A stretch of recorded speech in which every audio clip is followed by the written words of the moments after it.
사무엘하 14장 12절에서 17절까지 말씀 찾으셨으면 아멘. 다같이 우리 한 목소리로 본문 읽도록 하겠습니다. 시작. 여인이 이르되 청하건대 당신의 여정을 용납하여 한 말씀을 내 주 왕께 여쭙게 하옵소서 하니 그가 이르되 말하라 하니라. 여인이 이르되 그러면 어찌하여 왕께서 하나님의 백성에게 대하여 이 같은 생각을 하셨나이까? 이 말씀을 하심으로 왕께서 죄 있는 사람같이 되심은 그 내쫓긴 자를 왕께서 집으로 돌아오게 하지 아니하심이니이다. 우리는 필경 죽으리니 땅에 쏟아진 물을 다시 담지 못함 같을 것이오나 하나님은 생명을 빼앗지 아니하시고 방책을 베푸사 내쫓긴 자가 하나님께 버린 자가 되지 아니하게 하시나이다. 이제 내가 와서 내 주 왕께 이 말씀을 엿듣는 것은 백성들이 나를 두렵게 하므로 당신의 여정이 스스로 말하기를 내가 왕께 여쭈오면 혹시 종이 청하는 것을 왕께서 시행하실 것이라. 왕께서 들으시고 나와 내 아들을 함께 하나님의 기업에서 끊을 자의 손으로부터 주의 종을 구원하시리라 함이니이다. 당신의 여정이 또 스스로 말하기를 내 주 왕의 말씀이 나의 위로가 되기를 원한다 하였사오니 이는 내 주 왕께서 하나님의 사자같이 성과 악을 분간하심이니이다. 원하건대 왕의 하나님 여호와께서 왕과 같이 계시옵소서. 아멘. 기도하겠습니다. 하나님 감사합니다. 이 아침에도 우리에게 단잠을 허락하셔서 하루를 하나님의 말씀과 하나님과 더불어 시작할 수 있는 은혜 주심을 감사드립니다. 삶이 다하기까지 우리의 모든 삶이 하나님과 함께하게 하여 주시고 삶을 마감한 후에도 영원히 하나님과 살아가는 복된 은혜 허락하심을 감사드립니다. 이 아침에 우리와 함께 하신 하나님을 찬양하며 예수님의 이름으로 기도했습니다. 아멘. 압살롬이 다윗을 피해 도망가잖아요. 그 이후의 사건에 대한 얘기가 한 드고와 여인을 통해 우리에게 보여주고 있습니다. 압살롬이 다윗을 피해 도망가다. 압살롬에게는 19명의 아들이 있는데 그 중에 가장 똑똑한 사람이 셋째 아들인 압살롬입니다. 성경적으로나 역사적으로 볼 때 다윗 왕의 자녀들 중에 가장 똑똑한 자를 뽑는 자면 솔로몬이 아닌 압살롬을 뽑습니다. 지혜와 모든 면에 총명한 자를 바로 압살롬으로 성경의 모든 사람들은 지지하고 있는 것은 사실입니다. 그런데 무명의 솔로몬이 10번째 아들이 왕이 된 이유에 대해서는 우리는 정확히 알 수는 없어 하나님의 전적인 뜻이라고 해석을 하게 합니다. 이 압살롬이 다윗을 피해 도망을 가요. 그 이유를 성경은 사무엘하 13장 32절에서 이렇게 말해주고 있습니다. 다 같이 읽도록 하겠습니다. 시작. 다윗의 형 시므아의 아들 요나답이 아뢰되어 이르되 내 주 젊은 왕자들이 다 죽임을 당한 줄로 생각하지 마옵소서. 오직 암논만 죽었으리이다. 그가 압살롬의 누이 다말을 욕되게 한 날부터 압살롬이 결심한 것이니이다. 아멘. 다윗의 19명의 아들 중에 압살롬은 세 번째 아들입니다. 그리고 이 압살롬이 형들을 초청해서 추수 잔치를 베푸는데 그 중에 다 죽은지 알아요. 모든 사람이 죽은지 알았는데 확인해 보니까 다윗의 첫 번째 아들인 암논만 죽었습니다. 이 암논이 죽은 이유는 압살롬의 누이 다말을 사랑했던 암논이 억지로 힘을 사용해 다말과 동침했기 때문입니다. 이 일을 가슴에 품고 있던 압살롬은 다윗의 첫째이자 다윗을 위해 왕권을 이어받을 암논에 대해서 복수의 칼을 갈았습니다.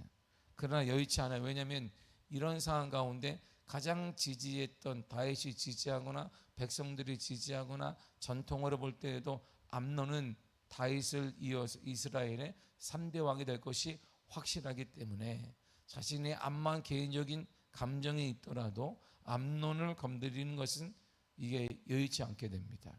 그러다 보니까 마음에는 품고 있는데 그 시간이 2년이 흘러버렸어요. 2년이 흘러서 계속 기회를 보고 있다가 결국 암논을 죽이게 됩니다. 다윗과 이스라엘 나라에 있어서는 암논의 위치는 대단합니다. 그는 19명의 아들 중에 한 아들이 아니에요. 암논은 다윗의 첫 번째 아들입니다. 장남이고 장손이란 말이에요.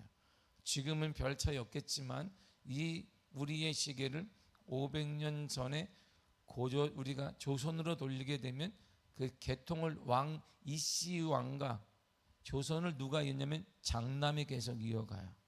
모든 나라의 모든 것들은 우리 동서고금을 떠나서 장남이 이어갑니다. 근데 그 시기가 지금 3000년 전으로 보는 3000년 전에 다윗이 돼요. 당연히 그때는 장남을 통해 왕권이 이어져 갔습니다. 그러니까 이 암논은 그러니까 다윗의 19명 중 한 아들이 아니었단 말입니다. 그는 암논의 다윗의 첫 번째 아들이에요. 다윗을 이어 이스라엘 왕이라는 나라의 왕이 될 사람 계승자가 바로 암논입니다. 다윗 개인적으로 장남을 잃은 것은 맞지만 나라 전체적으로 볼 때는 왕의 계승자를 잃어버린 거예요. 지혜가 뛰어난 압살롬은 이런 상황을 잘 인지하고 있습니다. 내가 형 암논을 죽인 것은 단지 형 하나를 죽인 게 아니에요. 다윗의 계승자, 이스라엘의 왕권의 계승자를 죽인 가장 큰 죄를 범했다는 사실을 압살롬은 알았습니다. 그래서 그가 할 수 있는 게 뭐냐? 사실 어머니의 땅으로 도망가요. 어머니는 다윗 이 압살롬의 구슬 땅의 왕의 딸입니다. 그러니까 결국은 자신을 보여줄 수 있는 사람이 누구냐 보니까 어머니의 고향밖에 없는 거예요. 어머니의 땅으로 도망가요. 그래서 구슬 땅으로 도망가게 된 것입니다. 근데 바로 이때 국난이 심각하잖아요. 다윗이 얼마나 흥분했겠어요. 내 아들을 잃어버렸고 그 아들이 바로 왕의 계승자인데 다음 왕권을 생각하고 있었는데 나라가 혼란기에 빠졌습니다. 바로 이 국난의 때 요압이 다시 등장합니다. 그러니까 다윗의 어려움이나 기쁨이나 그 순간순간마다 나타나는 사람이 한 사람인데 바로 그 사람이 다윗의 조카인 요압이에요. 다윗과 셋째 아들 압살롬은 화해할 길이 없습니다. 왜냐하면 다윗 개인적으로 볼 때는 단지 형제들끼리 싸움한 것도 죽인 것도 억울하지만 바로 자신의 계승자를 잃어버렸기 때문입니다. 그러니까 다윗은 절대 압살롬을 용서할 마음은 없을 뿐만 아니라 압살롬이 볼 때에도 아버지 다윗의 마음이 어떠한지 알기 때문에 화해의 길은 끝났습니다. 다윗의 노여움을 압살롬은 감당할 자신이 없었고 죽음으로 밖에는 아버지 다윗에게 나아갈 수 없다고 생각했습니다. 이때 요압은 한 여인을 선택해서 이 여인이 다윗에게 할 말을 알려줘요. 이렇게 말하거라, 이렇게 질문해라, 이렇게 말해줍니다. 이 여인이 누구냐면 드고아 사람이에요. 드고아는 예루살렘 남쪽으로 16km, 베들레헴 남쪽으로 8km 지점에 있는 고지대에 있습니다. 우리 교회처럼 말이에요. 우리 교회가 고지대잖아요. 이렇게 고지대에 있으니까 우리 교회 장점이 뭐냐? 공기가 좁습니다. 그리고 물난리가 나지 않아요. 절대 우리 교회가 물난리가 나서 이게 건물이 잠길 정도가 된다 그러면 서울시가 아니라 북한까지 다 잠겨야 돼. 그럼 아마 그 정도로 고지대잖아요. 이 드고아는 많이 들어봤잖아요. 선지자 아모스의 고향이 드고아예요. 그러면 로보암의 산성이 있었던 곳이 바로 드고아입니다. 그런데 드고아 여인인데 그 여인은 지혜로운 여인이었다 이렇게 말해요. 이는 생활의 지혜가 민첩하며 재치 있는 여인이다라는 뜻입니다. 이 여인의 거지인 드고아는 요압의 고향인 베들레헴으로부터 당시 2시간이면 가요. 그러니까 지금 우리가 차를 몰고 가면 그 금방 간다 이런 말이에요. 당시에 그 교통수단이 원활하지 않았고 길도 평탄하지 않았는데 2시간이면 가니까 가까운 거리다 이런 말이에요. 그래서 요압은 아마 일찍부터 이 여인에 대한 소문을 듣고 잘 살았을 거예요. 이 여인에게 상복을 입게 합니다. 죽은 자가 장례복을 입게 하고 다윗 왕을 찾아가요. 여인의 아들이 죽은 것처럼 보이기에 분장을 한 채 다윗을 찾아갑니다. 그래서 여인이 이렇게 말합니다. 본문의 13절을 다 같이 읽도록 하겠습니다. 시작.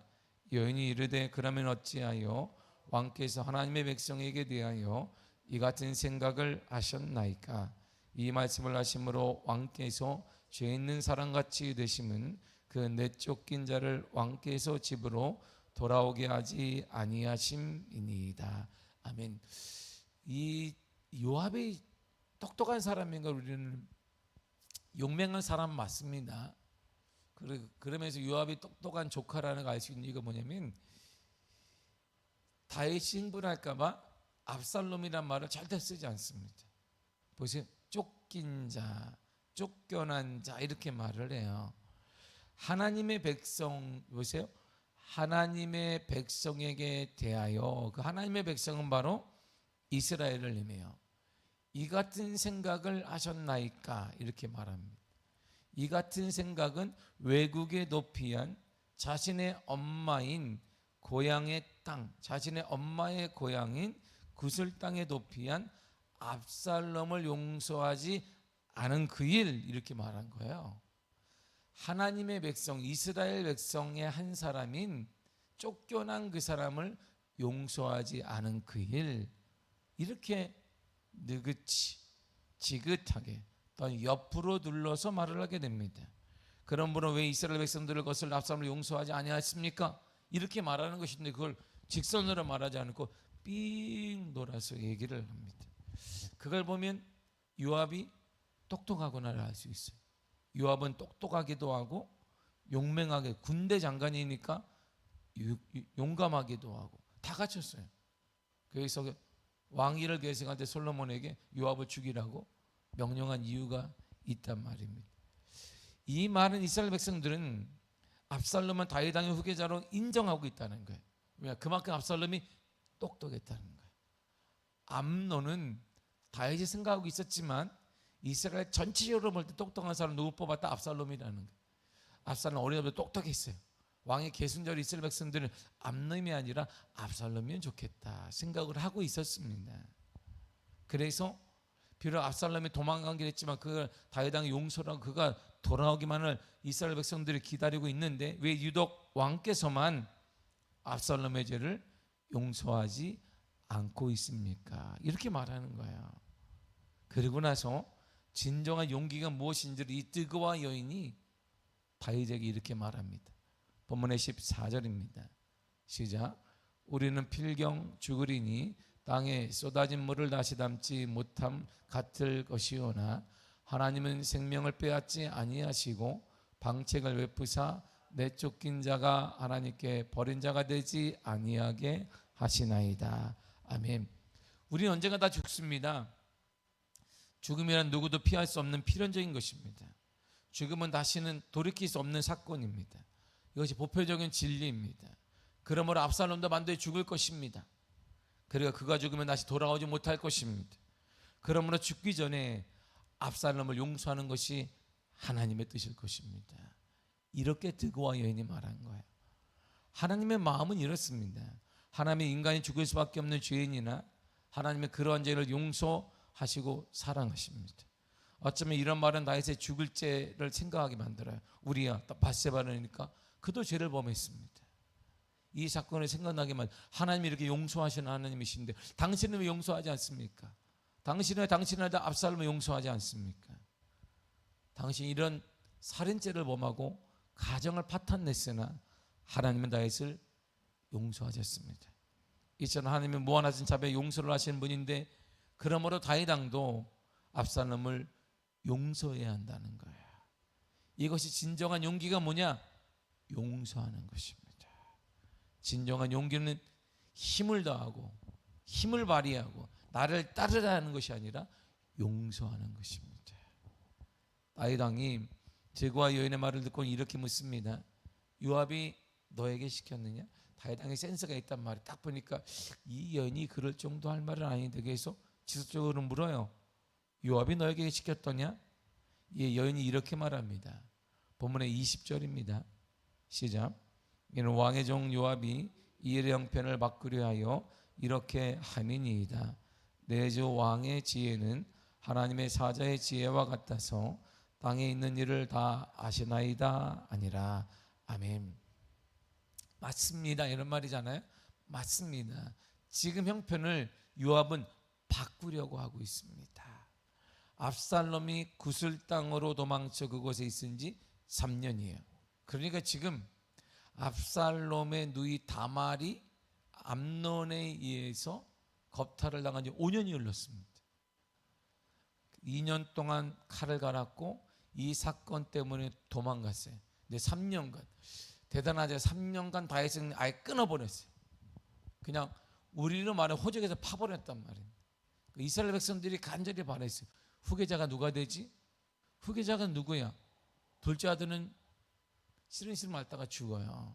그러니까 당연히 압살롬이 장남이 되어버렸어요. 그러니까 이스라엘 백성들은 왕이 후계자가 돼야 되는데 나라는 지금 넓어지고 있단 말이에요. 나라 이제 굳건해지고 있습니다. 세금도 많이 거치고 있습니다. 풍요로워지고 있습니다. 전쟁마다 승리하고 있습니다. 다윗 장조 나이가 먹어갑니다. 그러니까 이제 백성들은 후계자가 저기 뛰어난 사람이 있는데, 압살롬이 있는데, 죄는 범했으나 압살롬이 이 나라의 지도자가 되면 좋겠는데, 그렇게 계속 얘기하는데 다윗은 귀를 닫아버렸어요. 그는 내 아들이 아니라는 거예요. 내 마음에 상처를 주었고 형제가 내 분란을 일으켰으며 내가 사랑하는 장남을 죽였으며 그리고 내 말을 어긋나게 했으며 다윗이 문을 열지 않았어요. 3년간 그러면 압살롬이 뭐 했느냐 성경은 말하지 않습니다. 아마 3년간 압살롬은 바짝 말랐을 거예요. 생각을 해보세요. 아버지는 보고 싶고 엄마도 보고 싶은데 다 단절돼 버렸어요. 그렇다고 엄마가 그냥 마음대로 가서 몰래 다윗 몰래 가지고 아들아 그러겠어요? 그럴 수 없는 형편이죠. 모든 재산과 모든 가정까지 압살롬은 다 놓고 왔습니다. 마음이 얼마나 그러겠어요. 아버지의 용서도 없고 자기는 이스라엘 백성인데 구슬 땅에 있고 바로 외할아버지 땅에 있는데 그 땅이 또 힘도 없어요. 그러니까 나 때문에 구슬 땅 전체가 피해를 보지 않는가 고민하기도 하고 바짝 말랐을 거예요. 먹어도 밥맛이 없고 물을 마셔도 여러 가지 모든 면에 쓰기만 하고, 그러면서 나에서 아직도 압살롬을 사면하고 용서할 기세가 보이지 않습니다. 백성들이 이렇게 압살롬을 요구하고 압살롬이 계승자라고 말해도 그런 끄떡하지 않습니다. 다윗이 우리는 보면 아시죠? 다윗이 어떤 사람이에요? 남들 말 듣지 않습니다. 오직 하나님의 말씀만 듣는데 하나님이 계속 말씀하시고, 그런데 귀를 닫아버렸어요. 내 말을 거역했다는 거야. 형제 간에 전쟁을 일으키고 피가 생겼다는 것입니다. 왕의 계승자를 끊어버렸다는 것이에요. 용서가 되지 않는 거야. 3년간 다윗 왕은 이 3년이라는 기간 동안 아무런 대꾸도 누구도 보내지 않았습니다. 아들이 어떻게 지내는지, 먹고는 살고 있는지 그는 전혀 거기에 대한 모든 것들을 다 단절해 버렸어요. 현재 이스라엘 상황에는 인간의 의도를 잘 아시기에 압살롬을 용서하고 돌아오게 하려는 요압의 시도가 있는 거예요. 벌써 이런 모든 걸 또 요압이 볼 때에는 이스라엘 백성을 위해서, 다윗 왕을 위해, 우리의 모든 것들을 위해 화해가 필요한 거예요. 그걸 누가 얘기하겠어요? 다윗 왕이 했죠. 다윗 왕이요, 용서해야 됩니다 하면 다윗 왕이 그냥 화가 나가지고 잡아라 그러면 그럴 거예요. 아무도 시도를 못 하는데 요압이 나서게 돼요. 왕의 명령에, 왕의 뜻에 어긋날지도 모르는데 요압이 나서게 됩니다. 그래서 요압은 멋있는 사람이에요. 지금까지는 우리가 알다시피 요압이 어떤 사람이에요? 또 다윗 왕이 우리 군사가 몇 명이냐 이렇게 묻잖아요. 그러니까 요압이 딱 먹잖아요. 왕이시 우리가 군사의 수로 승리한 거 아닙니다. 하나님의 은혜로 승리한 것입니다라고 딱 끊어버려요. 조카가. 그런 사람이 나중엔 힘을 얻으니까 다윗 왕이 점점 나이가 드니까 자기가 왕인 것처럼 행세해서 그렇지, 교만해서 그렇지, 이런 사람이에요.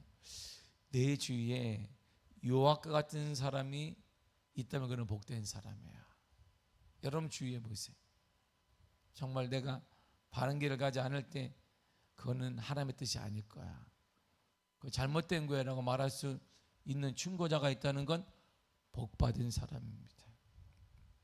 왜냐하면 사람들은 유유상종이라는 말을 해요.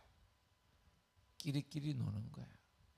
자신에 맞는 사람끼리 노니까 절대 그런 말 싫어합니다. 그냥 다 똑같아.